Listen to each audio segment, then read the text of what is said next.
இந்த வீடியோவை உங்களுக்கு வழங்குவோர் மாலை முரசு செய்திகள் தொலைக்காட்சியின் படிப்போம் ஜெயிப்போம் உயர்கல்வியை தேர்ந்தெடுப்பதில் உள்ள சந்தேகங்களை தீர்க்கும் நிகழ்ச்சி தினமும் மாலை 5 மணிக்கு. வணக்கம். மாலை முரசு செய்திகளை விரிவாக பார்ப்பதற்கு முன் முதலில் தற்போதைய நேரத்திற்கான தலைப்புச் செய்திகளை பார்த்துவிடலாம். டெல்லியில் காங்கிரஸ் நாடாளுமன்ற குழு தலைவர் சோனியா காந்தியுடன் முதலமைச்சர் மு.க.ஸ்டாலின் சந்திப்பு. மரியாதை நிமித்தமாக சோனியா மற்றும் மக்களவை எதிர்க்கட்சித் தலைவர் ராகுல் காந்தியையும் சந்தித்து பேசினார்.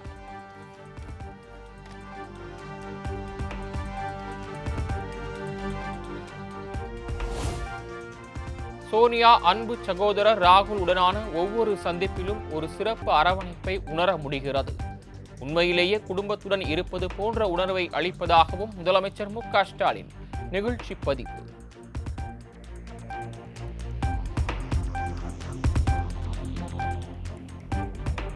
டெல்லி நிதி ஆயோக் நிர்வாக குழு கூட்டத்தின் இடையே நாளை பிரதமர் மோடியை சந்திக்க முதலமைச்சர் திட்டம். தமிழ்நாடு இல்லத்திலிருந்து அவகாசம் கேட்கப்பட்டுள்ளதாக தகவல்.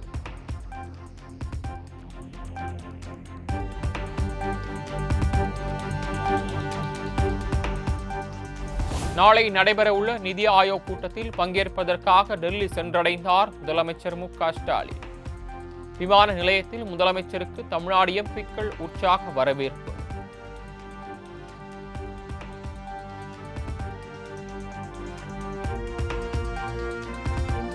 புதிய கல்விக் கொள்கை தொடர்பான ஒப்பந்தத்தில் கையெழுத்திடாததால் கல்வி நிதி ஒதுக்கப்படவில்லை.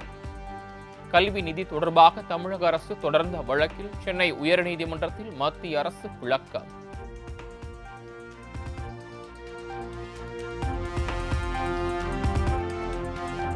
மே 25 மற்றும் 26 தேதிகளில் கோவை, நீலகிரி மாவட்டங்களுக்கு ரெட் அலர்ட். 2 மாவட்டங்களிலும் நாளை மிக கனமழைக்கான ஆரஞ்சு அலர்ட் விடுத்து சென்னை வானிலை ஆய்வு மையம் அறிவிப்பு.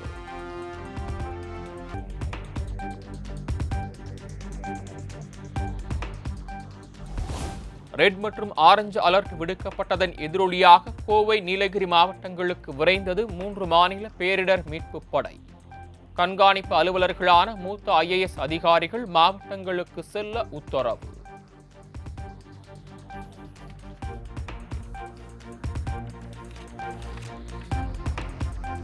பேரிடர் எச்சரிக்கையை அடுத்து கோவை, நீலகிரி மாவட்ட ஆட்சியர்களுடன் பேரிடர் மேலாண்மை துறை முக்கிய ஆலோசனை. உதகை, வால்பாறைக்கு தலா 1 தேசிய பேரிடர் மீட்பு படை அனுப்பி வைக்கப்பட்டுள்ளதாக தகவல்.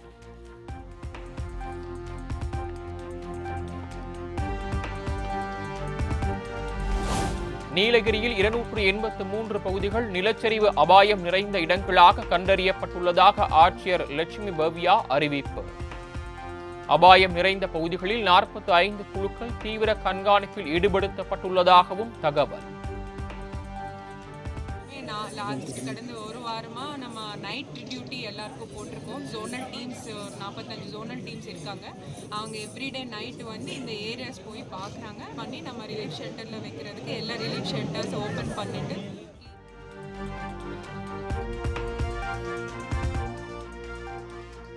திருப்பூர், திண்டுக்கல், தேனி, தென்காசி, நெல்லை, கன்னியாகுமரி மாவட்டங்களில் நாளை கனமழைக்கு வாய்ப்பு. திருப்பூர், நெல்லை மற்றும் கன்னியாகுமரியில் மே 25, 26 ஆகிய தேதிகளில் கனமழை பெய்யும் என்றும் வானிலை ஆய்வு மையம் தகவல்.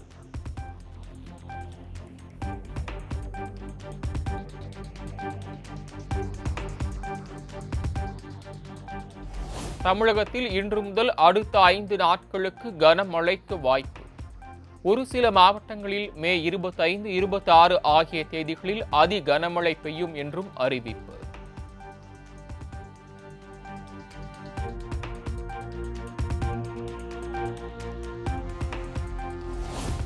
சென்னை பெருநகர வளர்ச்சி குழுமத்தின் முன்னாள் உறுப்பினர் செயல் அன்சுல் மிஸ்ராவுக்கு 1 மாத சிறை தண்டனை. நீதிமன்ற அவமதிப்பு வழக்கில் சென்னை உயர்நீதிமன்றம் அதிரடி உத்தரவு.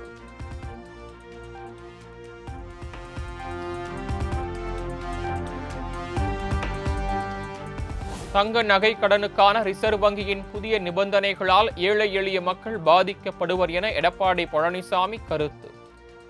மக்கள் நலனை கருத்தில் கொண்டு புதிய நிபந்தனைகளை உடனடியாக திரும்பப் பெற வேண்டும் என வலியுறுத்தல்.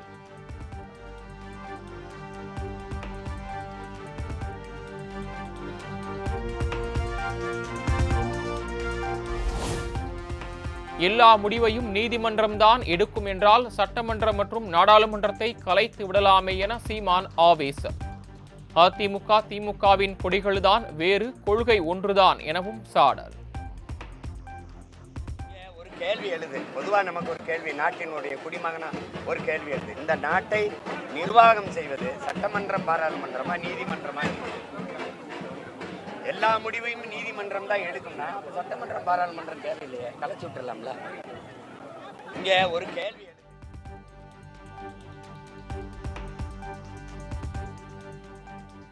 துணைவேந்தர்கள் நியமன அதிகாரம் தொடர்பான வழக்கை உச்சநீதிமன்றத்திற்கு மாற்ற கோரும் வழக்கு. தமிழக அரசு தொடர்ந்த வழக்கு மே 26 விசாரணை.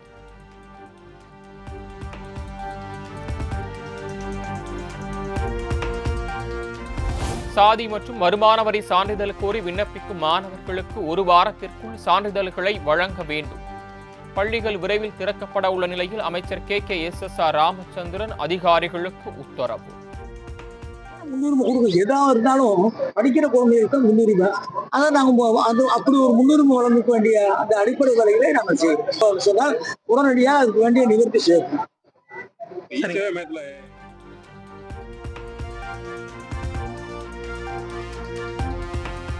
2025-2026 ஆண்டிற்கான நிதிநிலை அறிவிப்பின்படி கல்லூரி மாணவர்களுக்கு மடிக்கணினி வழங்கும் திட்டம். 20 லட்சம் மடிக்கணினிகளை கொள்முதல் செய்ய சர்வதேச டெண்டர் கோரியது தமிழ்நாடு அரசின் எல்கார்ட் நிறுவனம்.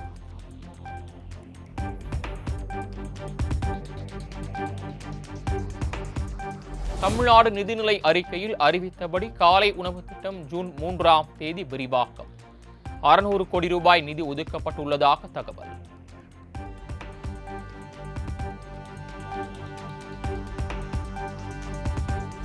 (2026) மக்கள் நல்ல தீர்ப்பை கொடுப்பார்கள் என நம்புகிறேன். கூட்டணி அமைத்த பிறகு சலசலப்பு ஏற்பட்டால் பிரிவதற்கே வாய்ப்புள்ளதாகவும் தேமுதிக பொதுச் செயலாளர் பிரேமலதா விஜயகாந்த் பேட்டி. ஒரு 8-9 மாதம் இருக்கு, பொறுத்திருந்து பார்ப்போம் இந்த அரசு என்ன செய்கிறது என்று. இல்லைன்னா மக்கள் தான் இறுதி எஜமானர்கள். அவங்க 2026 ஒரு நல்ல தீர்ப்பை கொடுப்பாங்கன்னு உறுதியாக சொல்கிறேன்.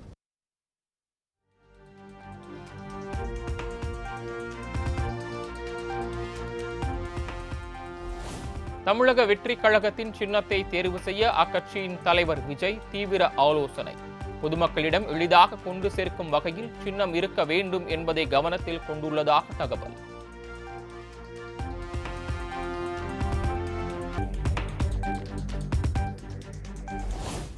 சென்னை கூடுதல் சிறப்பு நீதிமன்ற நீதிபதி பிரபாகரன் விசாரித்து வந்த அமைச்சர் மா சுப்பிரமணியனுக்கு எதிரான நில மோசடி வழக்கு வேறு நீதிபதி அமர்வுக்கு மாற்றம்.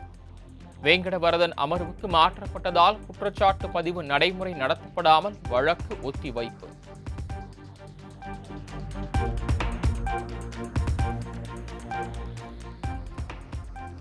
தஞ்சாவூர் தபால் நிலையம் முன்பு எதிர்க்கட்சி துணைத் தலைவர் RB உதயகுமார் தலைமையில் அதிமுகவினர் ஆர்ப்பாட்டம்.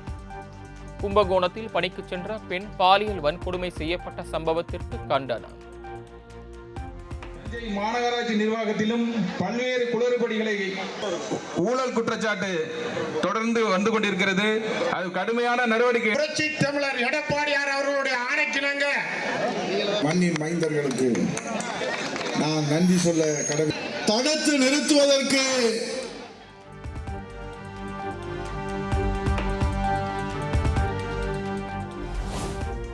சென்னை ஆசிரம் பள்ளி வளாகத்தில் நடைபெற்ற விண்வெளி அறிவியல் குறித்த சிறப்பு கண்காட்சி. நடிகர் ரஜினிகாந்த் மற்றும் லதா ரஜினிகாந்த் ஆகியோர் பார்வையிட்டு மாணவர்களுக்கு வாழ்த்து.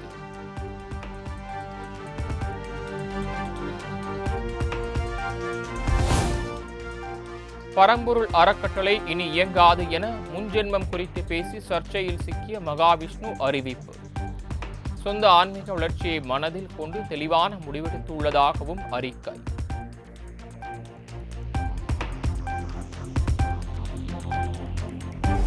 தமிழ்நாட்டில் கொரோனா தொற்று எண்ணிக்கை குறைவாக இருப்பதால் பொதுமக்கள் யாரும் அச்சப்பட வேண்டியதில்லை. முகக்கவசம் அணிவது அவசியம் என்று சமூக வலைதளங்களில் தகவல் பரவிய நிலையில் தமிழ்நாடு பொது சுகாதாரத்துறை இயக்குநர் செல்வ விநாயகம் விளக்கம்.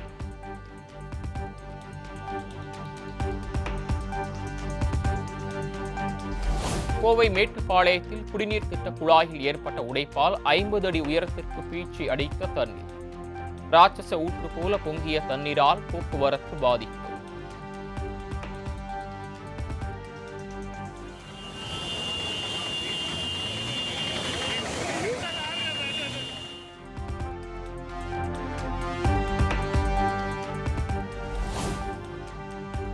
பழனி அருகே சாலையில் சென்று கொண்டிருந்த தனியார் பேருந்தில் திடீரென நெஞ்சுவலி ஏற்பட்டு உயிரிழந்த ஓட்டுநர். சாதுரியமாக செயல்பட்டு பேருந்தை நடத்துனர் நிறுத்தியதால் பெரும் அசம்பாவிதம் தவிர்ப்பு.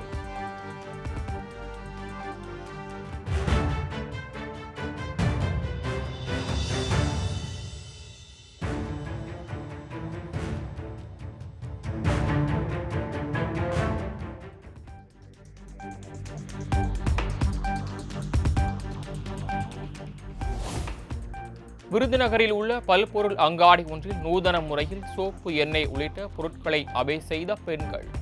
மீண்டும் அதே கடைக்கு வருகை தந்த மோசடி ஆசாமிகளை சிசிடிவி காட்சியை கொண்டு போலீசில் ஒப்படைத்த உரிமையாளர்.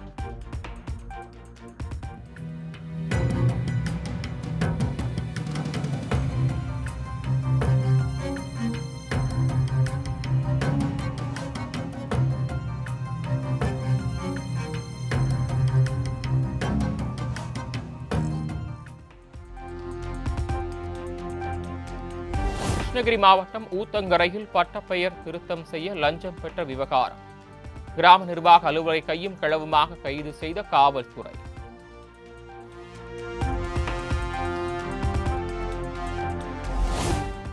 நீலகிரி குன்னூர் சிம்ஸ் பூங்காவில் 65வது பழ கண்காட்சி தொடக்கம். ஒரு டன் எலுமிச்சை பழங்களை கொண்டு வடிவமைத்துள்ள செயின் லெமனை கண்டு ரசிக்கும் சுற்றுலா பயணிகள்.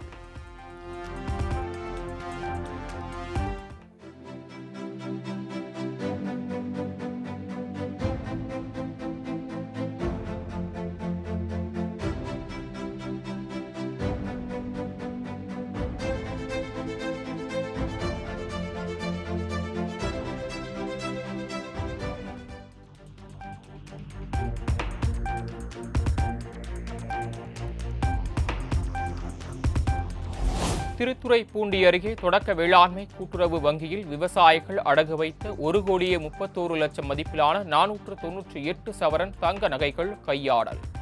அடகு வைத்த நகைகளை கேட்டு விவசாயிகள் ஊழியர்களுடன் வாக்குவாதத்தில் ஈடுபட்டதால் பரபரப்பு.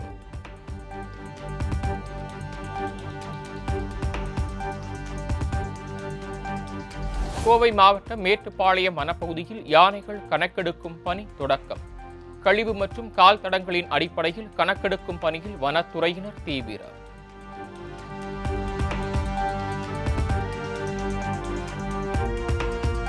நாகை மாவட்டம் கீழ்வேலூரில் கோயில் விழாவில் தவிலடித்து அசத்திய 6 வயது சிறுவன். கலைநயமிக்க முகபாவனையுடன் சிறுவன் தவிலடித்த காட்சி காண்போரை வெகுவாக கவர்ந்தது.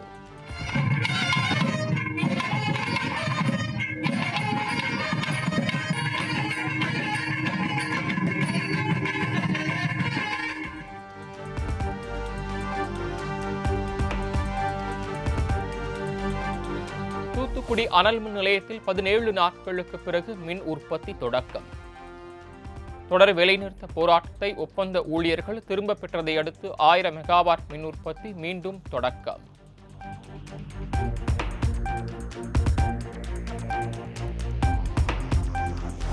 தேசிய பேரிடர் மீட்புக் குழு சார்பில் பழனி ரோப் காரில் பாதுகாப்பு ஒத்திகை.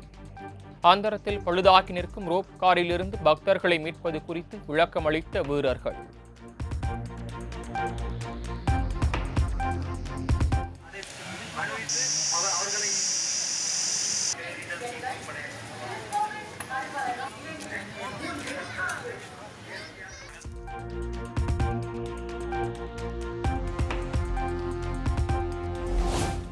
புதுக்கோட்டை மாவட்டம் கொப்பம்பட்டி ஸ்ரீ ஆண்டியப்ப ஐயனார் கோயில் தேரோட்டம் கோலாகலம். ஆயிரக்கணக்கான பக்தர்கள் தேரை வடம் பிடித்து இழுத்து வழிபாடு.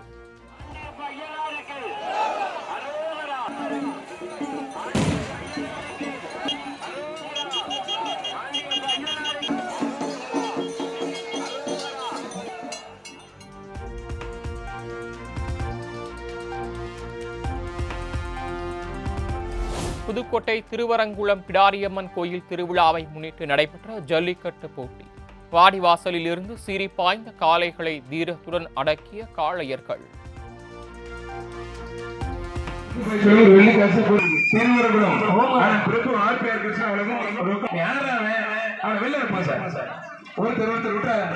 நல்ல காலை, நல்ல வீரர், அருமையான வீரர், நல்லா புடிச்சாண்டா புடி வெயிலுக்கு.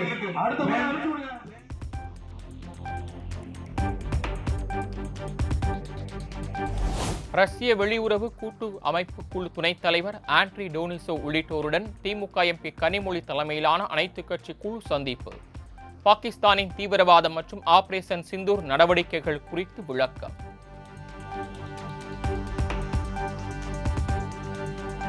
பாகிஸ்தான் விமானங்கள் இந்திய எல்லையில் பறப்பதற்கான தடை மேலும் 1 மாதத்திற்கு நீட்டிப்பு.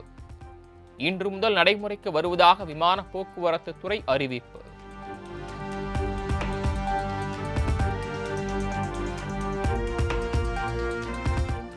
ஆபரேஷன் சிந்தூர் நடவடிக்கைகள் இந்தியாவின் வலிமையை பிரதிபலித்துள்ளதாக முன்னாள் தேசிய பாதுகாப்பு ஆலோசகர் MK நாராயணன் பெருமிதம். இந்தியா பலம் வாய்ந்த நாடு என்பது இதன் மூலம் நிரூபணமாகி உள்ளதாகவும் நிகழ்ச்சி.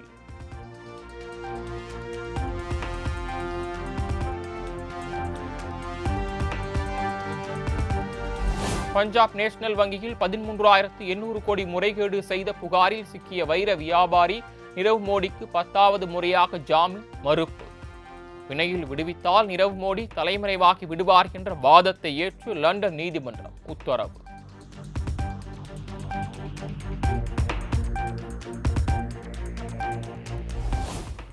மைசூர் பாக் இனிப்புக்கு மைசூர் ஸ்ரீ என பெயரிட்ட ராஜஸ்தானை சேர்ந்த பேக்கரி உரிமையாளர்.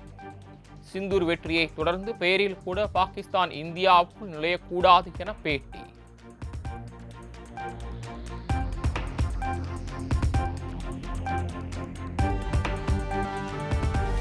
ஹாக்கி இந்திய மாஸ்டர் கோப்பை போட்டிகள் சென்னையில் ஜூன் 18ஆம் தேதி தொடக்கம். ஆண் பெண் என இரு பிரிவுகளில் ஜூன் 27ஆம் தேதி வரை போட்டிகள் நடைபெற உள்ளதாக தகவல்.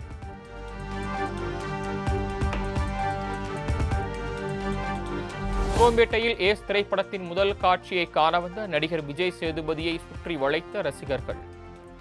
செல்ஃபி எடுக்க ரசிகர்கள் முண்டியடித்ததால் மூச்சு முட்டி மயங்கும் நிலைக்கு தள்ளப்பட்ட விஜய் சேதுபதி.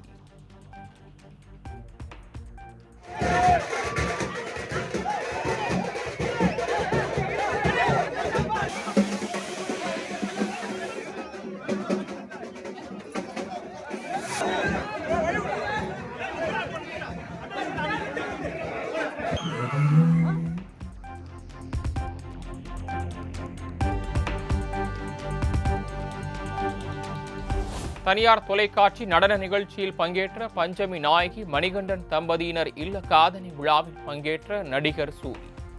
தாய்மாமன் முறையில் குழந்தைகளுக்கு சீர்வரிசை வழங்கி உற்சாகம்.